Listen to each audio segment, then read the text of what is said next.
Hello, CalRTA members. This is Jennifer Baker, your legislative advocate, here to give you an update on what's going on in Sacramento.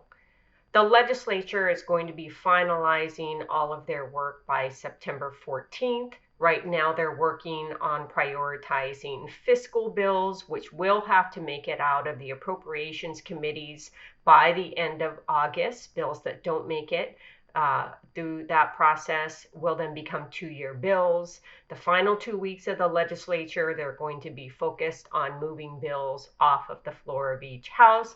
As you can imagine, there is a lot of politics that are beginning to take place. We are seeing some bills that may be held hostage by one house or the other, and there are a lot of intense discussions going on.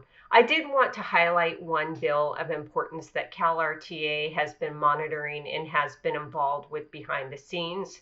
That's a bill called SB 765, carried by Senator Portantino.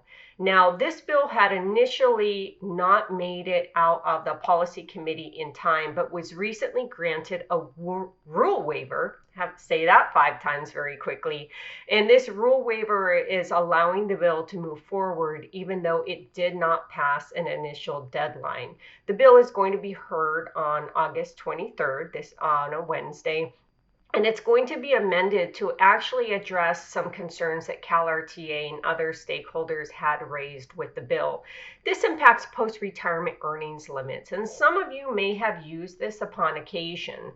If you sit out for 180 days, a retiree can come back to work. So some of you may have been asked to come back to work to fill in as a sub for someone that may have gone on maternity or medical leave, but there is a cap to the total amount that you can earn, and that cap has been around $50,000. There are reasons why there have been caps.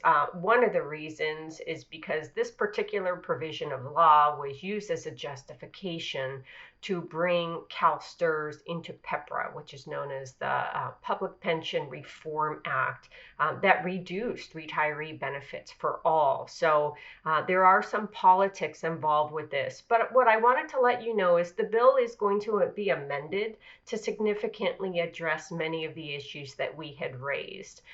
Two of the key amendments that we've been paying close attention to will increase that cap to around 70% of earnings. And so what that means is that a retiree is going to be able to come back and make a higher amount. There's going to be a 2-year limit on that. There are going to be additional guardrails and additional transparency created for the bill. We are continuing to monitor this bill as it moves forward, but I thought that this was a great example to show you how rule waivers can impact whether a bill moves forward, and how significant amendments can take place to bills at the end of a legislative session.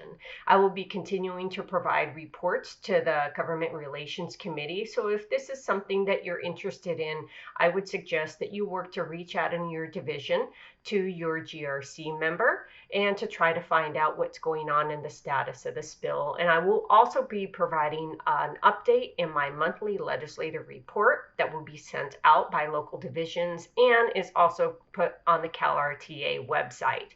If you haven't checked on the website lately, I suggest you do so. We provide a lot of very important information. And if you haven't already subscribed, please click the subscribe button below so that you can make sure that you stay up to date on all of the important videos that we provide to keep you updated on the great work that CalRTA is doing for you. I hope you have a great month, and I will talk to you soon.